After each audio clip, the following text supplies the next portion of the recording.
Wonderful. So thank you very much, Greg, and thanks everybody for joining today. So I'm in the Macquarie School of Education. So I've recently completed my thesis in geographical education, and I was fortunate to be appointed as lecturer. So I'm still waiting for my examiner's reports. But what I'm going to talk about today in terms of the realities of teachers, drawing on some findings from my doctoral thesis. So I will address briefly each of the three questions. Ultimately, my thesis was about transition and transformation. So transition into the profession and transformation of pedagogical practice was a small qualitative study conducted longitudinally, conceptualized around pedagogy and reflexivity, and all my participants were purposefully sampled geography teachers. I didn't set out to research out of field teaching, but it emerged in my results as a very significant experience of transitioning into the profession. So that's what I'll be drawing on today. So in terms of the lived experience and the constraints and consequences of out of field teaching during a time of transition, from the point of view of results in my study, out of field teaching was a very distinctive entry point into the profession.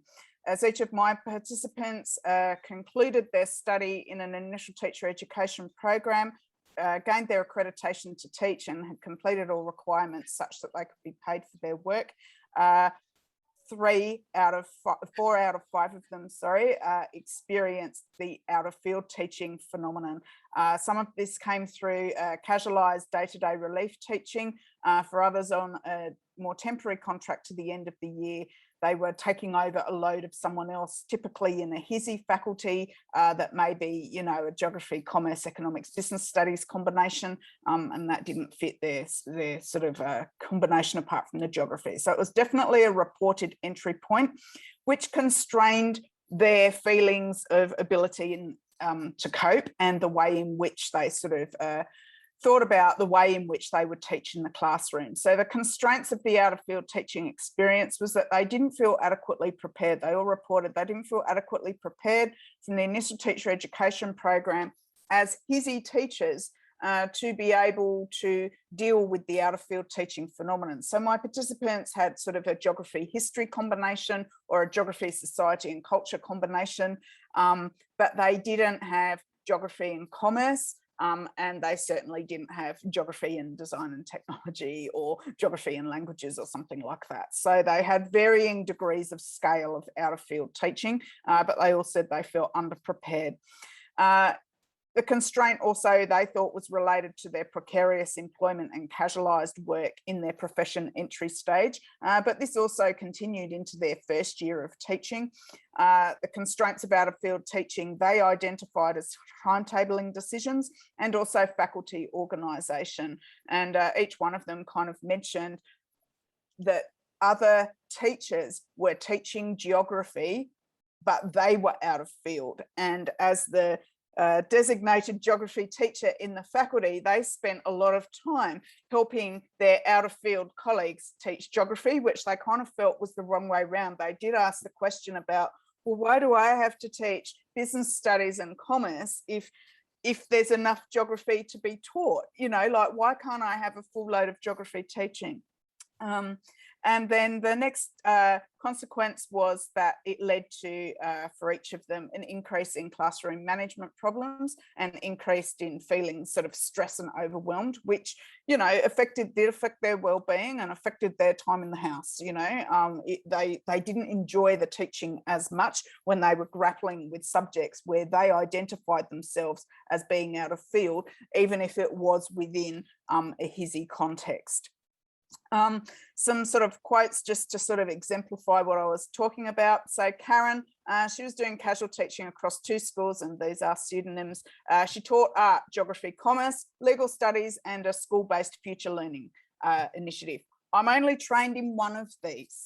Okay, it's definitely a new thing, but I'm noticing some classroom management problems arising from that. Matt is like, well, I'm constrained by teaching commerce. I've not been prepared for that.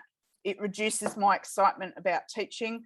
because it comes with a level of stress and the expectation that you still need to perform. Matt was saying that the students don't know that you're an out-of-field teacher, so they're still expecting you to be able to teach a really comprehensive and detailed lesson. Of course, Matt felt the weight of that on his shoulders.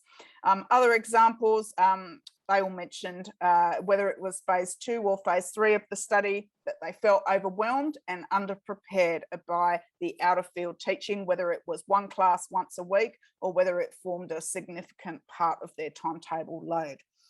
Anna, during her first year of teaching, she relocated to regional New South Wales, and she probably had the she had the largest out-of-field teaching experience out of everybody, and she identified it as being indicative of her year in review. So when we met sort of towards the end of the study and reflected on it, I sort of asked them to articulate, what 3 things would you identify as indicative of your transition into the profession and your first year of teaching? And the first thing Anna mentioned it, and she rated number 1, was out-of-field teaching. And she was saying that, it wasn't only about moving through new networks and moving away from her home and being responsible for coordinating things. It was also being observed by a prac student in her first year of teaching all boys. Then she'd only been used to teaching all girls, but teaching in the primary school, teaching technology, and knowing, looking ahead, that she was going to be teaching languages this year as well. She did teach some geography and she did teach some history, which were her subjects of specialisation, but she said it was a lot, and she developed quite serious anxiety issues, and but she said, I came through it, I survived under pressure, so that was a success. And I guess she felt that she managed the phenomenon, although it was sort of debilitating and draining for her, and it just kind of just kept going, In terms of support for out-of-field teachers during a time of transition, I guess results from my study showed 3 things. I focused my study around explicit theory, practice, reflection. So we had 2 recurring questions that stayed with us throughout the duration of the study. Obviously, I was investigating geography teaching. So one of the questions was about what makes your geography lesson geographical? And the next question was about how the methodology course had informed their practice and continued to do so. And we then connected it to our geography teaching standards, and we also used reflexivity theory to interpret our context.